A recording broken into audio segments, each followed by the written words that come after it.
nessa tarde de segunda-feira, no momento que o Brasil está de cabeça para baixo, de que esse é o verdadeiro golpe concreto que a gente está vendo acontecer no Brasil desde 2019, porque, mesmo se autodeclarando vítima, o ministro Alexandre de Moraes denuncia, investiga, julga e condena sem direito a nenhum recurso os brasileiros.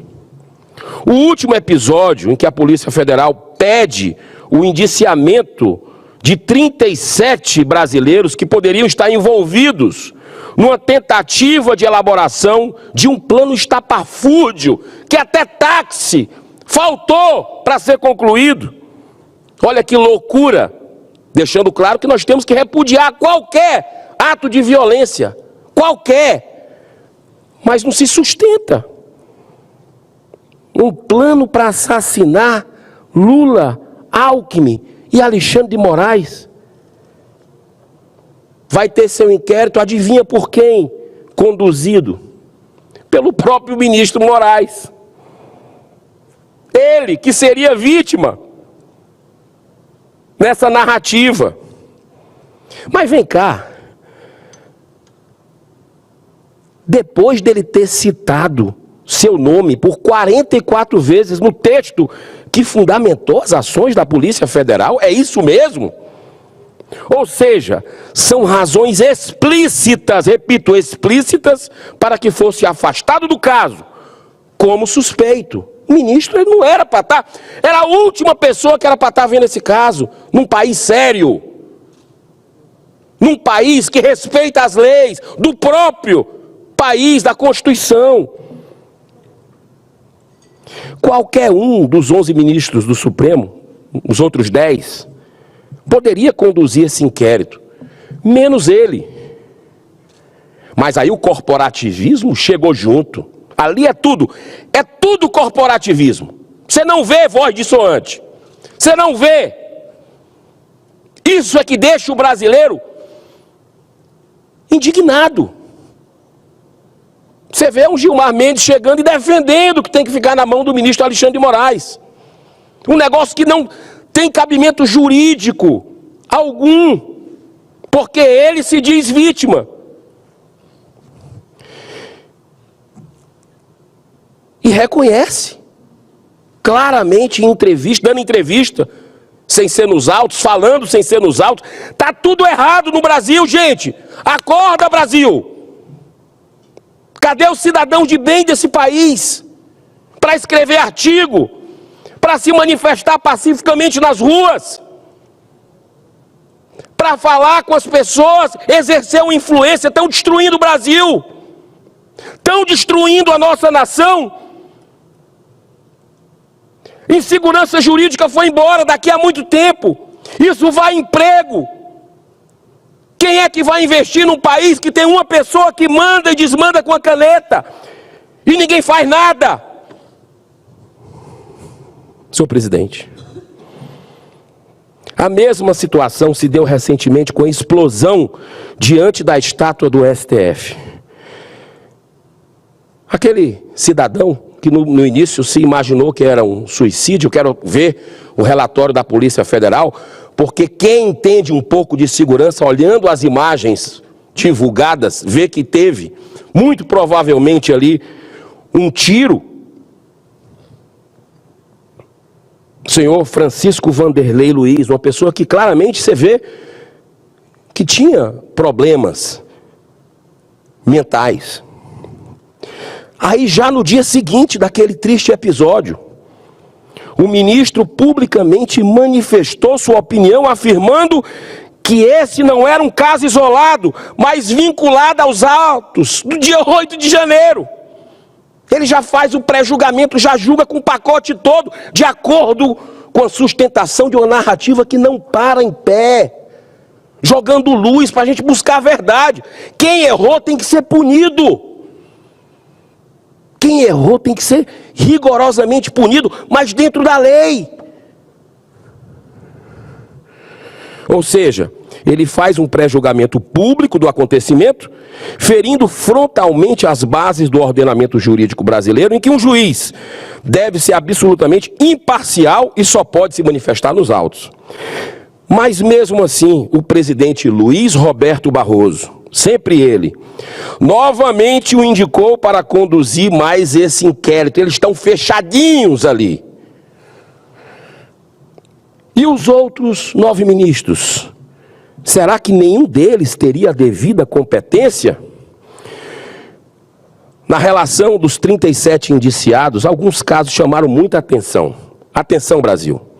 O primeiro deles é o do padre José Eduardo de Oliveira e Silva, 43 anos de idade, servidor da Diocese de Osasco, em São Paulo. Tem doutorado em teologia moral e durante a campanha presidencial em 2022, ao final do primeiro turno, ele postou em sua rede social uma foto com o altar da igreja revestido com a bandeira do Brasil, escrevendo na legenda o seguinte, abro aspas, uns confiam em carros, outros em cavalos. Nós, porém, confiamos no Senhor e assim resistiremos. Fecha aspas. Um padre. Olha como é emblemático os símbolos disso tudo.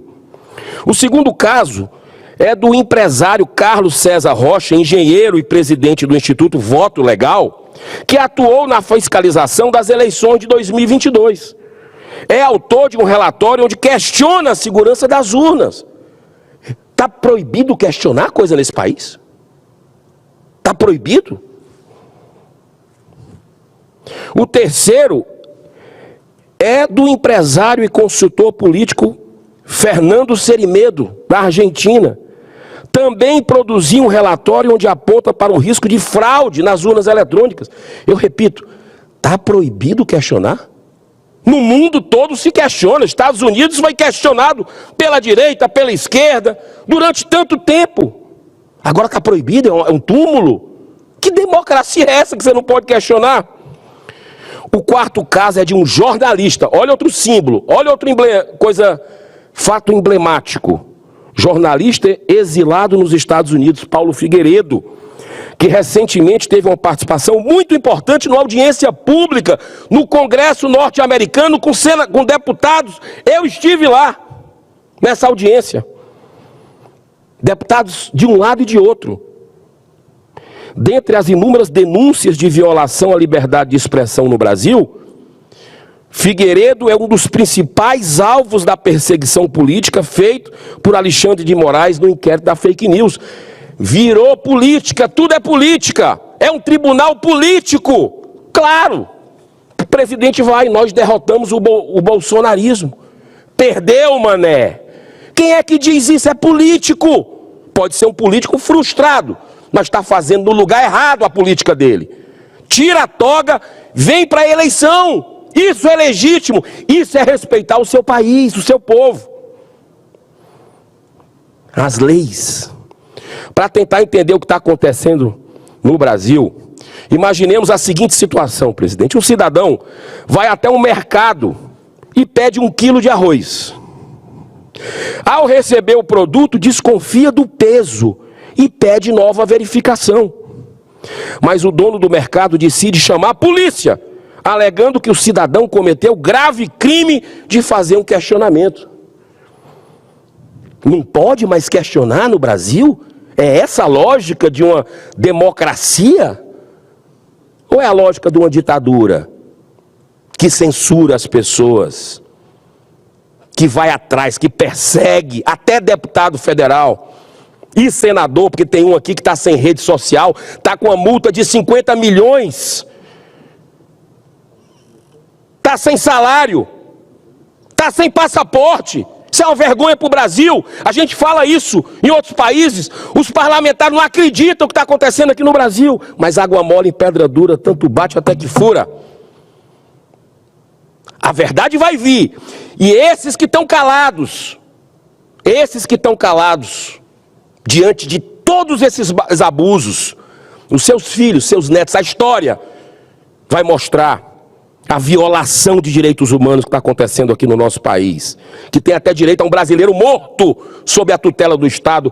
Clériston Pereira da Silva, no dia da consciência negra, dia 20, foi o dia de 1 ano da morte dele. Isso é coincidência? Está tudo conectado no universo. Senhor presidente, para encerrar, nós estamos vivendo uma implantação gradual da ditadura da toga, do judiciário. A pior de todas na visão do patrono dessa casa, Rui Barbosa. No próximo dia 27, está previsto, agora, quarta-feira, a cereja do bolo para essa turma do sistema. Essa turma que quer te calar, brasileiro. É isso que eles sempre sonharam, obsessão, para não serem criticados, para fazerem o que querem. A democratização que houve nas redes sociais, eles querem tomar e deixar em poucos veículos que fazem esse jogo de cena, que não para em pé, que eles protagonizam com teses absurdas. Sim, o STF vai julgar a constitucionalidade do Marco Civil da Internet, que foi aprovado pelo Congresso Nacional, sabe em quando? Em 2014, agora! Eles tiram da gaveta essa carta na manga para calar você, brasileiro. Para lhe controlar. O que não pode é o STF avançar interferindo mais uma vez no poder legislativo. Pois a ampla maioria dos parlamentares desta nação, recentemente na Câmara dos Deputados, rechaçou a aprovação da urgência para o PL 2630, o PL da censura. Mas o sistema não desistiu. Prova disso foi a declaração da deputada Gleisi Hoffmann, presidente do PT. Abro aspas. A esquerda vai continuar sendo massacrada se não regular as redes sociais. Você quer o que mais? Você quer o que mais que se diga depois dessa? Aí vem, porque é um alinhamento político-ideológico entre o governo Lula e o STF. O senador Flávio Arnes, que os seus convidados já estão aqui na porta e queria ter acesso. Como o seu tempo concluiu, eu faço um apelo a Vossa Excelência para que encerre o seu pronunciamento, para que eu possa liberar a entrada daqueles que vão participar da sessão das 16 horas. Eu lhe peço 1 minuto, senhor presidente. Ok. Lhe agradeço. Ok. Vou colocar já no pior mais 1 minuto. Que essa declaração foi o que fez a primeira-dama, a senhora Rosângela Lula da Silva, ofendendo gravemente o empresário Elon Musk. Ele que vai ter um importante posicionamento no Estado, lá nos Estados Unidos agora. Olha só o que a Janja falou. Era essa consideração que eu queria fazer, que esse tema a gente colocou aqui no CRIA. Alô? Uma buzina de navio. O Elon Musk. Eu não tenho medo de você, inclusive. Boa! Fuck you, Elon Musk. Foi para isso que você aprendeu a falar inglês? Para xingar os outros, primeira-dama do Brasil? A repercussão negativa dessa sua fala foi mundial, em veículos de relevância internacional, podendo afetar as relações diplomáticas do Brasil com os Estados Unidos. Por isso eu estou encaminhando, senhor presidente, uma representação ao secretário-geral da Presidência da República, para que o governo brasileiro faça a devida retratação e vai também para a Casa Civil. Estou encaminhando hoje esse documento. Uma vergonha. O governo brasileiro precisa se explicar sobre essa declaração que pode trazer gravíssimos prejuízos à nação brasileira, que está afundada já com problemas por causa da gastança do governo. O pronunciamento do senador Girão. Essa casa é uma casa democrática, cada um fala aquilo que entende adequado e assume as suas responsabilidade. Assim, todos expressam o seu pensamento. Por isso que estamos no sistema democrático. Se não tivéssemos no sistema democrático, essas falas não seriam ouvidas aqui na Casa do Povo, que é o Congresso Nacional. Assim, encerramos. Gostaria de deixar claro que as opiniões e informações apresentadas aqui são de responsabilidade exclusiva de seus autores. Como criador deste conteúdo, não me responsabilizo por consequências. Pesquise e busque orientação profissional antes de decisões significativas.